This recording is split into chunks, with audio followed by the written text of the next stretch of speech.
नमस्कार बच्चों, मैं अजय प्रकाश अपने YouTube चैनल सूरसती क्लासेज में आपका हार्दिक स्वागत एवं अभिनंदन करता हूं और आशा करता हूं कि आप सब अपने घर पर स्वस्थ एवं मस्त होंगे। जैसा कि हम पिछली कक्षा में 12th क्लास के लिए अलंकार पढ़ रहे थे और अलंकार की परिभाषा, अलंकार कितने प्रकार के होते हैं, ये सब हम लोगों ने पढ़ लिया था। तो आइए आज हम अलंकार के प्रकारों के प्रकार पढ़ते हैं। आइए हम शब्दालंकार अलंकार जानते हैं आप, पिछली कक्षा में बताया हूँ कि अलंकार मूलतः दो प्रकार के होते हैं, शब्दालंकार एवं अर्थालंकार। तो आइए आज हम शब्दालंकार के प्रकारों के बारे में पढ़ते हैं। जैसा कि हम पिछली कक्षा में ही बता दिए थे कि शब्दालंकार भी 3 प्रकार के होते हैं। तो आइए यहाँ पे देखते हैं शब्दालंकार। शब्दालंकार के भी 3 भेद हैं। पहला है अनुप्रास अलंकार, दूसरा है यमक अलंकार,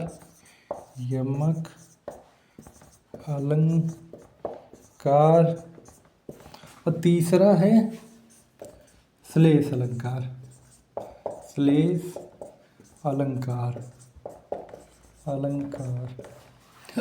तो बच्चों, शब्दालंकार के 3 भेद, अनुप्रास अलंकार, यमक अलंकार, श्लेष अलंकार। तो आइए आज हम उदाहरण सहित इनकी परिभाषा को जानते हैं, इन तीनों की परिभाषाओं को पढ़ते हैं।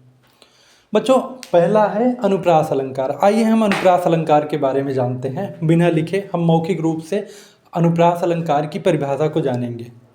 अनुप्रास अलंकार में होता क्या है बच्चों, जहाँ पर एक ही वर्ड की आवृत्ति बार बार अनेकों बार हो, वहाँ पे अनुप्रास अलंकार होता है। आप समझे? जहाँ पे एक ही वर्डों की आवृत्ति बार बार हो, वहाँ पे अनुप्रास अलंकार होता है। अनुप्रास अलंकार की परिभाषा के बारे में अब जानते हैं हम लोग। अनुप्रास अलंकार की परिभाषा है, चारु चंद्र की चंचल किरणें खेल रही थी जलथल में। तो आइए अनुप्रास अलंकार के उदाहरण के बारे में हम लोग समझते हैं। अनुप्रास अलंकार के उदाहरण यहाँ पे लिखेंगे अनुप्रास अलंकार, यहाँ पे उदाहरण। चारु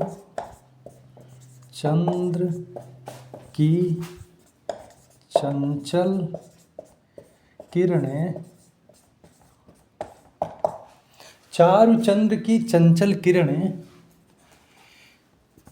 खेल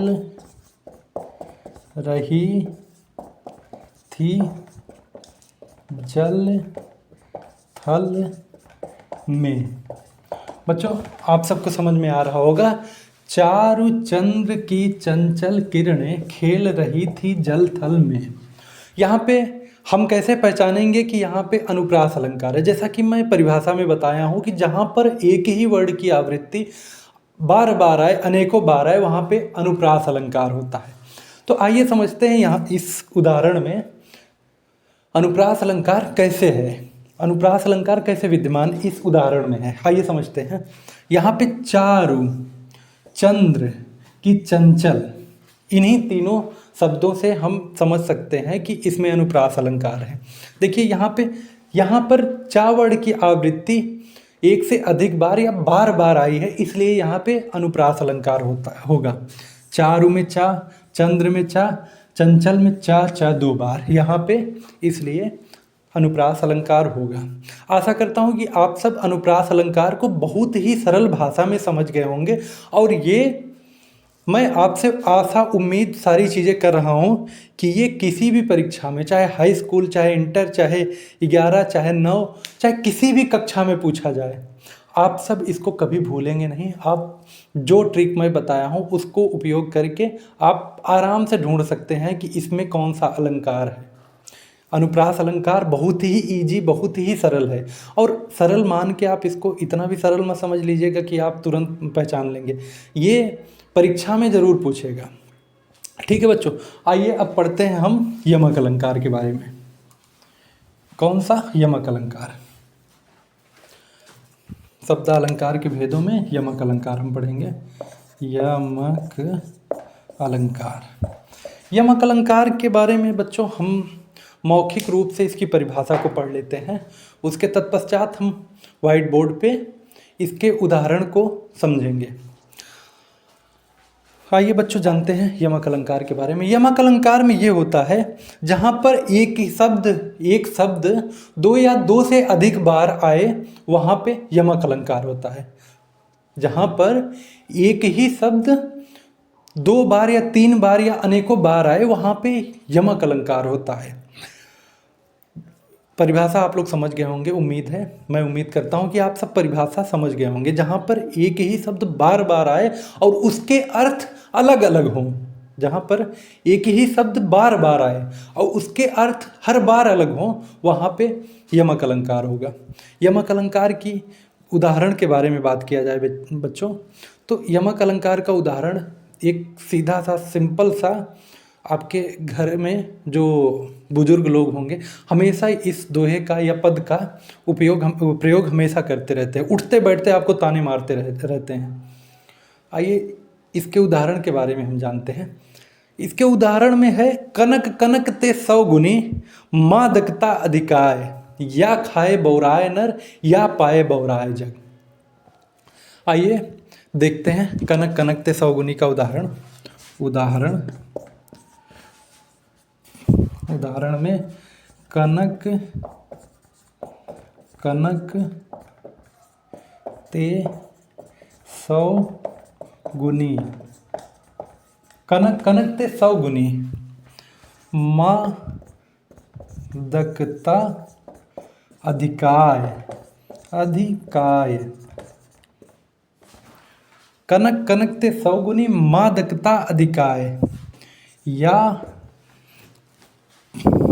पाए बौराए नर, या पाए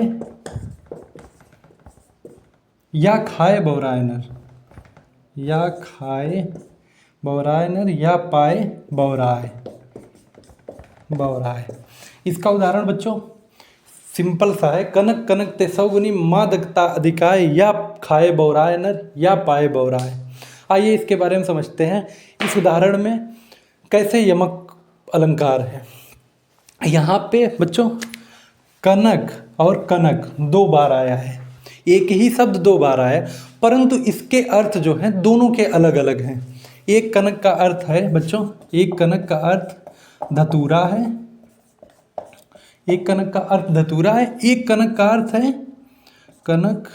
अर्थ है स्वर्ण यानी कि सोना, सिंपल शब्दों में सोना बोलते हैं। यहाँ पे एक कनक का अर्थ धतूरा, दूसरे कनक का अर्थ स्वर्ण है। आइए समझते हैं, कनक कनक ते 100 गुनी, मादकता अधिकाय, या खाए बौराए नर, या पाए बौराए। यहाँ पे यमक अलंकार विद्यमान है। तो आशा करता हूँ बच्चों आप यमक अलंकार समझ गए होंगे। अब चलते हैं श्लेष अलंकार की ओर। श्लेष अलंकार बहुत ही इम्पोर्टेंट है आपकी परीक्षा की दृष्टिकोण से, बहुत ही इम्पोर्टेंट। इसको वीआईपी के सेक्शन में आप लोग अपने जो भी नोट्स, शॉर्ट नोट्स बनाते होंगे उसमें ज़रूर आप लिख लीजिए, और इसमें वीआईपी लिख लीजिए ज़रूर, आईएमपी डाल दीजिए। इम्पॉर्टेंट से इम्पॉर्टेंट है श्लेष अलंकार। ये श्लेष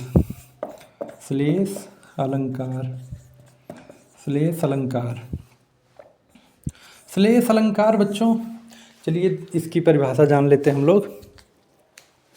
श्लेष अलंकार में जहाँ कोई शब्द एक बार आए, जहाँ पर कोई शब्द एक बार आए परंतु उसके अर्थ अनेकों बार निकलें, उसके अर्थ जो है अनेकों बार निकले, वहाँ पे श्लेष अलंकार होता है। श्लेष का अर्थ है बच्चों चिपकना, चिपका हुआ, जैसे एक ही शब्द में अनेकों अर्थ चिपके हुए हों, तो वहाँ पे श्लेष अलंकार होगा। आइए श्लेष अलंकार की परिभाषा हम जानते हैं। अब परिभाषा तो समझ गए हैं, आइए हम उदाहरण जानते हैं।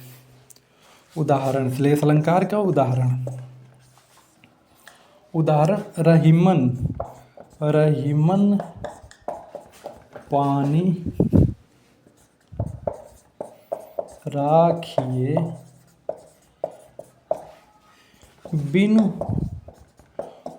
पानी सब सून। पानी गए न उबरे मोती मानुष चून। यहाँ पे बच्चों इस पद में श्लेष अलंकार है। यहाँ पे पानी शब्द के 3 अलग अलग अर्थ निकल रहे हैं। पानी शब्द में 3 अलग अलग अर्थ चिपके हुए हैं। आइए देखते हैं कैसे पानी में 3 अर्थ चिपके हुए हैं। यहाँ पे एक अर्थ है मोती, दूसरा है मानुष, तीसरा है चून। मोती बच्चों, यहाँ पे मोती का मतलब पानी से जो मोती का मतलब है यहाँ पे चमक से लिया गया है। चमक, जो चमकना होता है। और दूसरा है मनुष्य, मानुष। मनुष्य का यहाँ पे अर्थ जो निकलेगा मनुष्य के साख से है। रहीमन पानी राखिए, रहीमन पानी साख को रखिए, यहाँ पे मनुष्य की साख से है। और तीसरा है चून। चून का मतलब चूना, चूना, चूना अर्थात जल। तो बच्चों उम्मीद करता हूँ, आशा करता हूँ कि आप सबको शब्दालंकार के बारे में बहुत ही ईजिली, बहुत ही सरल शब्दों में आप सब ये शब्दालंकार के भेदों की परिभाषाएं और उनके उदाहरण को बहुत ही सरल शब्दों में आप सब समझ गए होंगे। ऐसा मैं आशा करता हूँ, उम्मीद करता हूँ। अगर आपको कहीं भी थोड़ी सी भी गड़बड़ी लग रही हो, कहीं भी आपको थोड़ा सा भी ना समझ में आया हो बच्चों, मैं ये आशा तो कर ही सकता हूँ आप सबसे कि आप सब कमेंट में मुझसे क्वेश्चन पूछें और मैं नेक्स्ट क्लास में आपके कमेंट, आपकी समस्या को उठाऊँगा और आपकी समस्या को बताऊँगा। और उम्मीद करता हूँ आप सब बहुत अच्छे से समझ गए होंगे सरल भाषा में। आज के लिए इतना ही, बाकी हम कल अर्थालंकार के भेदों को पढ़ेंगे। और बाकी ठीक है, आप लोग कल मिलते हैं हम लोग।